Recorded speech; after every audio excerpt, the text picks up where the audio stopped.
इस वीडियो में हम लोग समझेंगे कि न्यूक्लियर प्रोलिफरेशन क्या होता है। ठीक है, इन डेप्थ समझेंगे हम।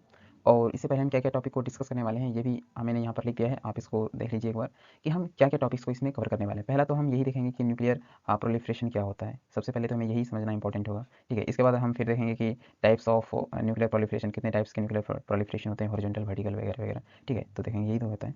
इसके बाद causes of nuclear proliferation, nuclear proliferation के क्या क्या कॉजेज हैं इनको देखेंगे।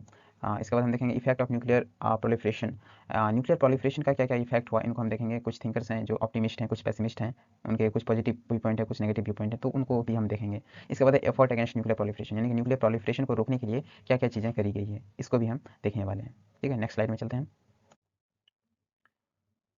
तो देखिए अभी हम यहाँ पर न्यूक्लियर प्रोलिफरेशन को समझने वाले हैं। ठीक है, तो देखिए आपका ध्यान टोटल होना चाहिए समझने के ऊपर। हमने जो भी लिखा है आप उसको देखिए यदि समझ में आ रहा है, ठीक है, नहीं तो मैं जो बोल रहा हूँ आप उसको उस पर ध्यान दीजिएगा। ठीक है, हो सकता है यदि आपने क्वालिटी कम कर रखा हो तो ये शायद पीडीएफ आपको ना दिख रहा हो, क्योंकि मैंने खुद से नोट्स बनाए हैं। ठीक है, तो मैं जो बोल रहा हूँ आप उस पर ध्यान दीजिएगा ज़्यादा। ठीक है, तो देखिए न्यूक्लियर प्रोलिफरेशन, इसको हम स्टार्ट करते हैं। तो देखो न्यूक्लियर प्रोलिफरेशन जो है ये जो वर्ड प्रोलिफरेशन, यहाँ पे ये जो वर्ड है प्रोलिफरेशन, एक मिनट मैं थोड़ा सा कलर चेंज करता हूँ।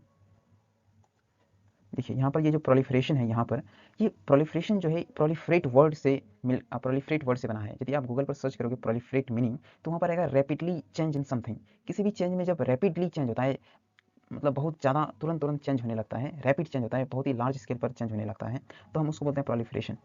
यानी कि न्यूक्लियर प्रोलिफरेशन का मतलब है कि बहुत सारे न्यूक्लियर वेपन्स का इंक्रीज होना, स्प्रेड होना, उसका फैलाव होना। ठीक है, बहुत सारे कंट्रीज जब उसको यूज करने लगते हैं तो उसको बोलते हैं न्यूक्लियर प्रोलिफरेशन। जब बहुत सारे कंट्रीज उसको यूज करने लगते हैं तब, और लगातार एक से अधिक कंट्री में उसको जो है कि वो बढ़ते जा रहा है, तो वो होता है प्रोलिफरेट करना, इंक्रीज होना, फैलना। ठीक है, तो ये आपने समझ लिया spread of nuclear weapons around the world, यानी कि पूरी दुनिया में जब न्यूक्लियर वेपन फैलने लगता है तो हम इसको बोलते हैं न्यूक्लियर प्रोलिफरेशन। ठीक है, न्यूक्लियर प्रोलिफरेशन जो है ये एक चैलेंज है, ये खतरा है पूरे वर्ल्ड की पीस के लिए, इंटरनेशनल पीस और सिक्योरिटी के लिए। ये क्या है, एक खतरा है। न्यूक्लियर प्रोलिफरेशन जो है ये ठीक नहीं है, ये खतरा है पूरे इंटरनेशनल कम्युनिटी के लिए। ठीक है, तो न्यूक्लियर प्रोलिफरेशन क्या है, इसका एक स्टैंडर्ड डेफिनेशन दिया गया एक ट्रीटी के अंदर, और उस ट्रीटी का नाम था treaty on the non proliferation of nuclear weapons. ये 1968 में दिया गया, इसको हम एनपीटी भी बोलते हैं, नॉन प्रोलिफरेशन ट्रीटी। ठीक है, तो इसने जो डिफाइन करा वो कैसे डिफाइन करा, इसने डिफाइन करा कि न्यूक्लियर प्रोलिफरेशन हम किसको बोलेंगे।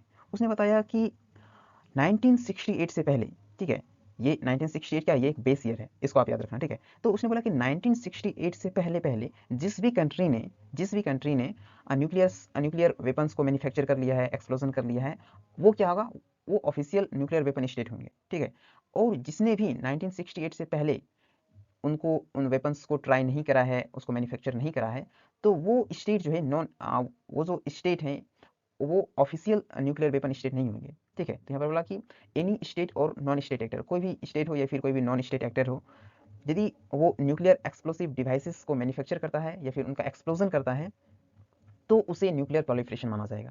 तो यहाँ पर हम क्या समझे कि क्या डिफाइन करा गया है कि न्यूक्लियर प्रोलिफरेशन हम उसको बोलेंगे जो कि 1968 के बाद, यानी 1968 के बाद यदि कोई भी स्टेट या फिर नॉन स्टेट एक्टर यहाँ पर आता है, कोई भी टेररिस्ट। ठीक है, जैसे कि हम मान सकते हैं टेररिस्ट, जैसे पाकिस्तान को यदि आप ले लो तो तहरीक तालिबान जो वहाँ पर पाकिस्तान में है, आप उसको नॉन स्टेट एक्टर की तरह समझ सकते हो। ठीक है, तो कोई भी स्टेट या फिर कोई भी नॉन स्टेट एक्टर यदि न्यूक्लियर डिवाइसेस या फिर न्यूक्लियर वेपन या फिर कोई भी न्यूक्लियर डिवाइसेस को मैन्युफैक्चर करता है या फिर उनका एक्सप्लोजन करता है, तो उन्हें एनपीटी ट्रीटी के अकॉर्डिंग उसे न्यूक्लियर प्रोलिफरेशन माना जाएगा।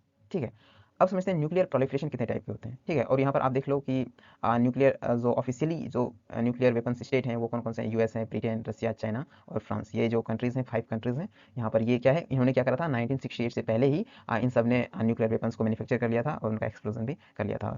जो सारी चीज़ें इन्हें 1968 से पहले ही कर लिया था, और यही एक वजह है कि इंडिया इसको नहीं मानता, इसको बोलता है ये डिस्क्रिमिनेटरी है एनपीटी। ठीक है, कि क्या हुआ यार 1968 आपने एक बेस ईयर बना दिया। ठीक है, तो इंडिया का कंसर्न यही है कि यार इसमें कोई लॉजिक नहीं यार, 1968 जिसने कर लिया, जिसने नहीं करा, क्या कुछ लॉजिक है इसका, इसलिए इंडिया इसको नहीं मानता है। तो न्यूक्लियर प्रोलिफरेशन ये 2 टाइप के हैं, और यहाँ पर तो और देखना हिपोक्रेसी कितनी आ जाएगी यार।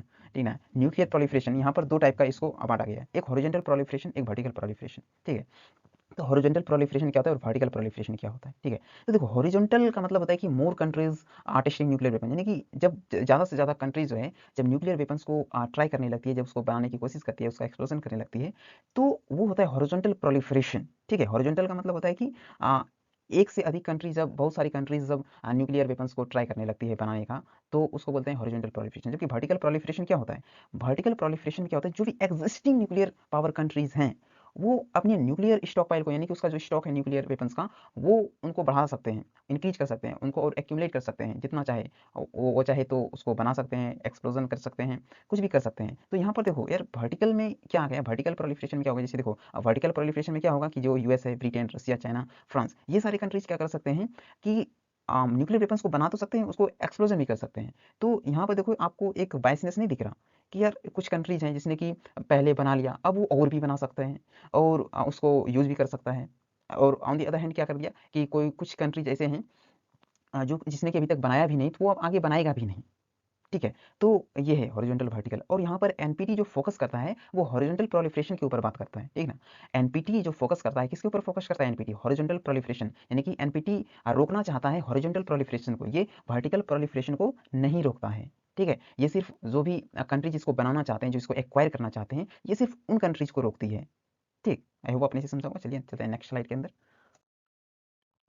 यहाँ पर देखिए, अब है हमारा कॉज ऑफ न्यूक्लियर वेपन। अब हमें ये भी समझना होगा कि आखिर क्या है, आखिर क्यों कंट्रीज जो हैं कि न्यूक्लियर वेपन्स के पीछे भाग रही हैं, आखिर इसका रीज़न क्या है? तो कुछ रियलिस्ट थिंकर हैं, उन्हें एक्सप्लेन करा कि क्यों ऐसा कंट्रीज करते हैं। तो उनका थिंकर ये एक्सप्लेन करते हैं कि वो अपनी सिक्योरिटी को, अपने कंट्रीज की सिक्योरिटी को आज मैक्सिमाइज करना चाहते हैं। कैसे?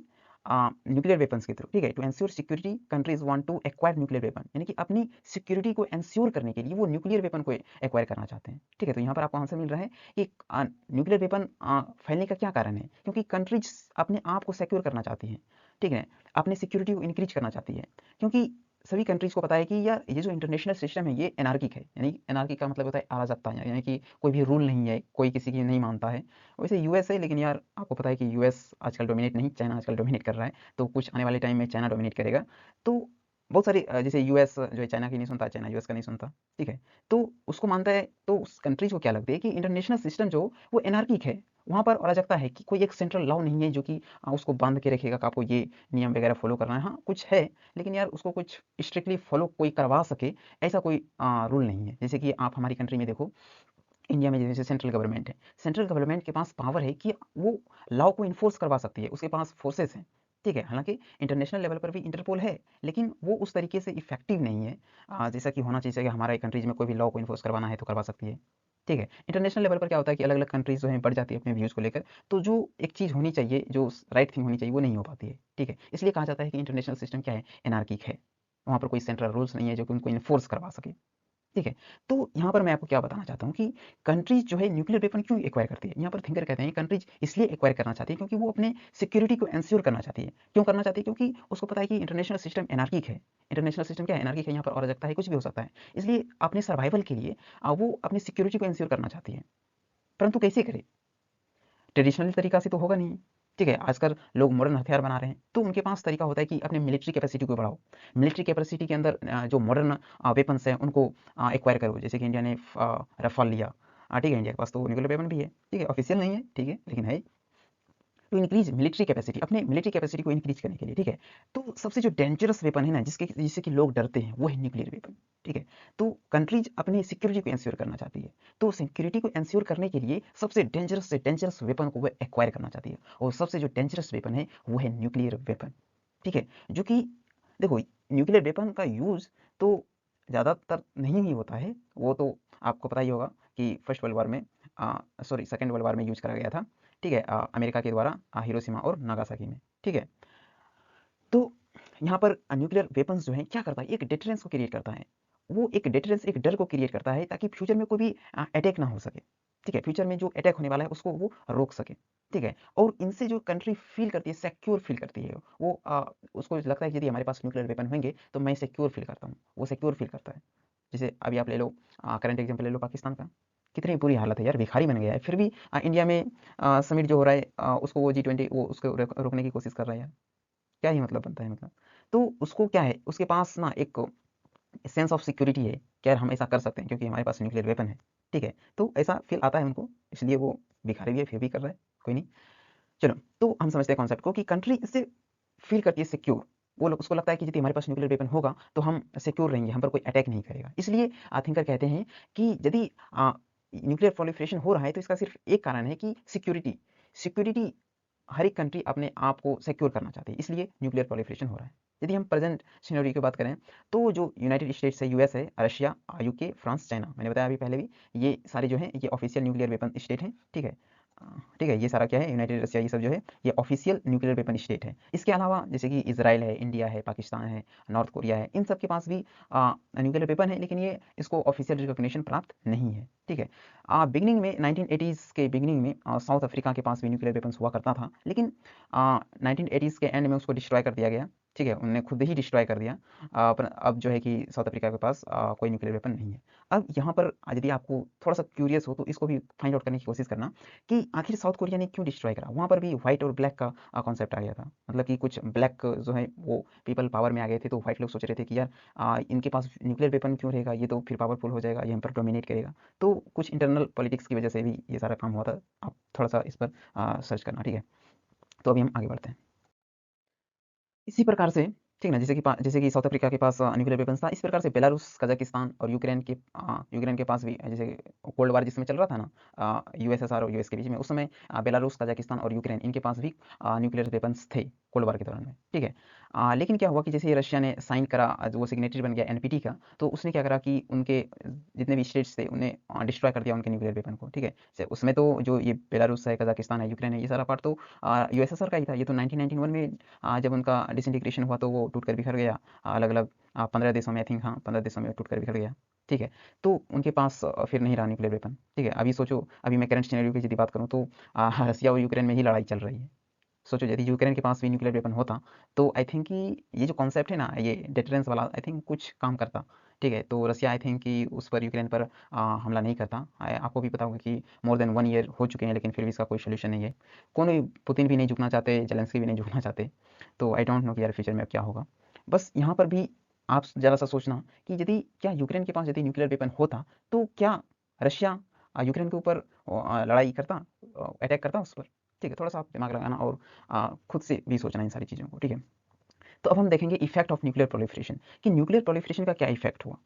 ठीक है, इसका क्या इफेक्ट है, पॉजिटिव नेगेटिव क्या चीज़ें हैं। ठीक है, तो इनका जो यहाँ पर हम देखें कुछ पॉजिटिव नेगेटिव चीज़ें। ठीक है, तो प्रोलिफरेशन जो ऑप्टिमिस्ट हैं, जो इसके सपोर्टर हैं, जो ये कहते हैं कि न्यूक्लियर प्रोलिफरेशन होना चाहिए और ये सही चीज़ें हैं, तो वो कैसे अपने आर्गुमेंट को डिफेंड करते हैं, वो सब, सॉरी, उसको हम सभी समझते हैं। ठीक है, तो उनका कहना है कि जो इनको सपोर्ट करते हैं प्रोलिफरेशन को, जो न्यूक्लियर प्रोलिफरेशन जो सपोर्ट करते हैं, उनका कहना है कि ड्यूरिंग कोल्ड वार, जब कोल्ड वार चल रहा था, तो उस समय दो पावर ब्लॉक यूएसएसआर और यूएस, ठीक है, इनके बीच में हॉट वार क्यों नहीं हुआ। यहाँ पर हॉट वार का मतलब है कि वहाँ पर वेपन्स के थ्रू लड़ाई क्यों नहीं, वहाँ पर सिर्फ शब्दों से ही लड़ाई होती रही, आइडियोलॉजी के बीच में लड़ाई होती रही। एक कैपिटलिस्ट था, एक कम्युनिस्ट था, तो उनके बीच में वो आइडियोलॉजी के बीच में ही लड़ाई होती रही।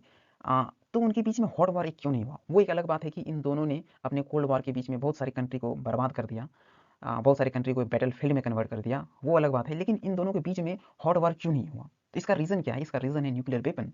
थिंकर्स बताते हैं कि इनका जो रीज़न है वो है न्यूक्लियर वेपन। ठीक है, यहाँ पर न्यूक्लियर वेपन जो है डिटरेंस का काम कर रहे थे। ठीक है, यहाँ पर जो न्यूक्लियर वेपन है दोनों कंट्रीज के पास इक्वल अमाउंट में थे, तो यहाँ पर न्यूक्लियर वेपन ही डिटरेंस का काम कर रहे थे, और दोनों कंट्री को ये पता था कि यदि कोई एक कंट्री पर अटैक करेगा तो दूसरा कंट्री भी उस पर अटैक कर देगा, और यदि ये अटैक करेगा तो उनके जो कॉन्सिक्वेंसेस होंगे, उनके जो परिणाम होंगे, शायद वो दोनों कभी भी इसको पूरा ना कर सके। इतना डिस्ट्रक्शन होगा, इतना डिस्ट्रक्शन कि उन्होंने कभी सोचा भी नहीं होगा। ठीक है, तो ये जो डिटरेंस का काम है ना, ये न्यूक्लियर वेपन्स कर रहा था, और इसीलिए यूएस और यूएसएसआर के बीच में कभी भी हॉट वार नहीं हुआ, वो कोल्ड वार तक ही सीमित हो चुका है। ठीक, अब जो प्रोलिफरेशन ऑप्टिमिस्ट थिंकर हैं, इनका कहना है कि यदि ज़्यादा से ज़्यादा कंट्री के पास न्यूक्लियर वेपन्स होंगे तो क्या होगा कि there will be peace and stability. तो इनका मानना है कि कंट्रीज में, स्टेट्स में, स्टेट का मतलब है कंट्री के बीच में पीस होगी, शांति होगी, स्टेबिलिटी होगी इन द वर्ल्ड, पूरे वर्ल्ड में, ड्यू टू न्यूक्लियर डेटरेंस की वजह से। ठीक है, आप डेटरेंस वर्ड को समझ रहे हो कि नहीं। डेटरेंस का मतलब होता है डर। मैं आपको यदि एक एग्जांपल दूं, मान लो कि आप बहुत ही एक हट्टे कट्टे पहलवान हो, ठीक है, और आपका जो है कि लड़ाई हो जाता है किसी से। ठीक है, आपका जिससे भी लड़ाई हुआ है वो बिल्कुल हवा में हिलता है। मान लो एक आंधी का झोंका यदि आ जाए तो वो हवा में उड़ जाएगा। ठीक है, लेकिन आप पहलवान टाइप के हो, आप सिमरी में जाते हो। ठीक है, लेकिन सपोज करो एक दिन, चूंकि आपकी लड़ाई हो गई उनसे, तो एक दिन वो गन लेकर आपके सामने आ गया। ठीक है, गन लेकर आ गया और आपसे बोल रहा है कि तुमने जो मेरे साथ गलत व्यवहार किया था उसे माफ़ी मांगो, वरना मैं तुम्हें शूट डाउन कर दूंगा। तो आप क्या करोगे यहाँ पर, क्या आप अपना बल दिखाओगे वहाँ पर? आई थिंक आप नहीं, ऐसा नहीं करोगे। यदि आप रीज़नेबल हो तो आप ऐसा नहीं करोगे, आप झुक जाओगे और बाद में फिर उससे निपटोगे, ठीक है?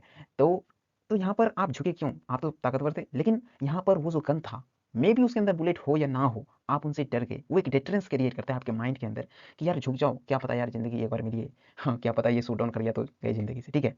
तो वहाँ पर एक डिटरेंस काम करता है और हो सकता है कि नेक्स्ट बारी आप उनसे ना लड़ो, ठीक है? और वो भी आपसे ना उलझे, ठीक? तो उसी प्रकार से यहाँ पर जो है ना न्यूक्लियर वेपन जो है एक डिटरेंस को क्रिएट करता है, ठीक है? और इनसे जो है कि कंट्रीज़ आपस में नहीं लड़ेगी, वो एक साथ रहेंगी और चूँकि सबको पता है कि यदि ये हम पर अटैक करेगा तो हम भी इनके ऊपर अटैक कर देंगे, यानी दोनों का म्यूचुअल डिस्ट्रक्शन होगा, जो कि किसी को भी पसंद नहीं है, ठीक? तो ये था ऑप्टिमिस्ट थिंकर जो कि इनको सपोर्ट करते हैं कि प्रोलिफरेशन होना चाहिए, न्यूक्लियर वेपन्स जो है हर एक स्टेट्स के पास होना चाहिए, आई मीन कि हर एक कंट्री के पास होना चाहिए, ठीक? चलिए आगे चलते हैं अभी। तो अभी हमारे सामने थिंकर हैं पेसिमिस्ट थिंकर जो कि प्रोलिफरेशन के अगेंस्ट हैं, ठीक ना?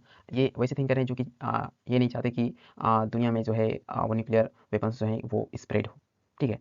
तो इनका क्या कहना है कि ये बोलते हैं कि डेफ़िनिटली देखो, यदि दुनिया में हर एक कंट्री के पास न्यूक्लियर वेपन्स होंगे, तो देयर विल बी स्टेबिलिटी, तो स्टेबिलिटी होगी। वो जो उसके जो सपोर्टर थे ना, न्यूक्लियर प्रोलिफरेशन के जो सपोर्टर थे, उनको लेकर यहाँ पर बोल रहे हैं कि उसने जो बोला था कि हर एक कंट्री के पास न्यूक्लियर वेपन्स होना चाहिए तो स्टेबिलिटी होगी। तो उन्हीं के रिस्पॉन्स में ये बोल रहे हैं कि हाँ, डेफ़िनिटली होगी, स्टेबिलिटी तो होगी, लेकिन ये जो स्टेबिलिटी है, वो लंबे समय तक ये सस्टेनेबल नहीं होगी, ये लंबे समय तक स्टेबिलिटी नहीं चलेगी। क्यों नहीं चलेगी? उसका उन्होंने लॉजिक भी दिया, क्यों नहीं चलेगी।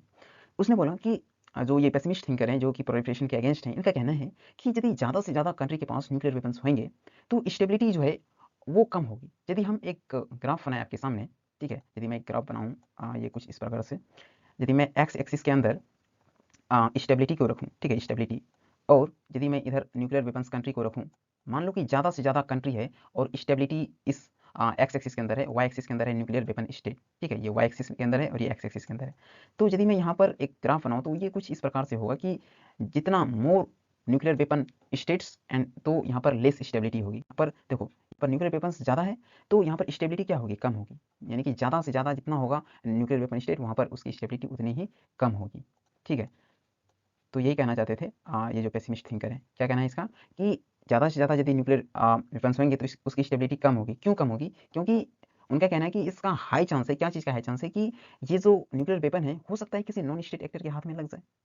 नॉन स्टेट एक्टर का मतलब है कि टेररिस्ट।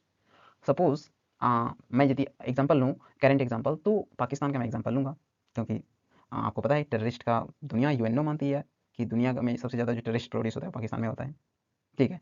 तो टेररिस्ट के मान लो कि पाकिस्तान के अंदर जो तहरीक-ए-तालिबान है, ठीक है? उसके हाथ में ये लग गया। अब वो तो कोई ऑफ़िशियल है ही नहीं, ठीक है? वो तो कोई ऑफ़िशियल तो है नहीं कि वो एक स्टेट है। पाकिस्तान का जो कौम है वो ज़्यादातर कौम बोलते हैं। तो मतलब कि जो लीडर हैं पाकिस्तान के, जो कि कंट्री को सँभालते हैं, उनके पास तो है, चलो ठीक है। लेकिन यदि उन टेररिस्ट के हाथ में लग गया और वो बाय चांस यदि मान लो इंडिया के ऊपर उसने अटैक कर दिया, ठीक है? इंडिया के ऊपर अटैक कर दिया उस टेररिस्ट ने, तो बेचारा पाकिस्तान क्या करेगा? वो तो बोलेगा यार हमने तो नहीं करा। ठीक है, लेकिन इंडिया क्या करेगा? इंडिया को तो रिस्पॉन्स देना है, उनकी जनता को जवाब देना है। तो इंडिया तो यार डेफ़िनेटली बैक करेगा उसको। तो इस प्रकार से यदि आप देखो तो ये एक ऐसा हो जाएगा जैसे कि मान लो टॉप ऑफ द आइसबर्ग के ऊपर यदि आप कोई एक पत्थर गिराओ, तो वो एक तूफान में कन्वर्ट हो जाता है। उसको रोकना मुश्किल हो जाता है। उसी प्रकार से यदि टेररिस्ट के हाथ में यदि न्यूक्लियर वेपन्स आ जाएँ, तो इसे फिर आई मीन कि थर्ड वर्ल्ड वार होने से इसको कोई नहीं रोक सकता, ठीक है? क्योंकि टेररिस्ट है यार, आपको पता होगा 9/11 अटैक जब यूएस के ऊपर हो सकता है, तो इसके हाथ यदि न्यूक्लियर वेपन्स आ जाए तो ये क्या ही कर देगा यार, दुनिया को तबाह कर देगा ये, ठीक है? तो यही पेसिमिस्ट थिंकर कहते हैं कि स्टेबिलिटी होगी, लेकिन ये लॉन्ग टर्म स्टेबिलिटी नहीं होगी, क्योंकि सबके पास यदि न्यूक्लियर वेपन्स यदि आ गया, तो किसी न किसी प्रकार से वो जो है कि टेररिस्ट के हाथों में आ ही जाएगा, ठीक है? तो इस प्रकार से वो पूरी दुनिया को खत्म कर सकता है, ठीक है? तो इसका कहना है कि बेटर तो यही होगा कि कम से कम न्यूक्लियर स्टेट हो, यानी कम से कम ऐसे कंट्री हो जिसके पास न्यूक्लियर वेपन्स हो, तो ये पूरी दुनिया के लिए पूरे वर्ल्ड के लिए ये अच्छा होगा और पूरे वर्ल्ड में पीस और सिक्योरिटी बनी रहेगी। ये है पेसिमिस्ट थिंकर का पॉइंट ऑफ व्यू, ठीक है? अब हम देखते हैं कि एफर्ट्स अगेंस्ट न्यूक्लियर प्रोलिफरेशन को रोकने के लिए क्या-क्या चीज़ें करी गई है अभी तक, ठीक है? तो जो सबसे इंपॉर्टेंट स्टेप अभी तक लिया गया है न्यूक्लियर प्रोलिफरेशन को रोकने के लिए, वो है एनपीटी, ठीक है? एनपीटी है एनपीटी नॉन प्रोलिफरेशन ट्रीटी, ठीक है? ये 1968 में ये ट्रीटी हुई थी, ये मल्टीलैटरल ट्रीटी है।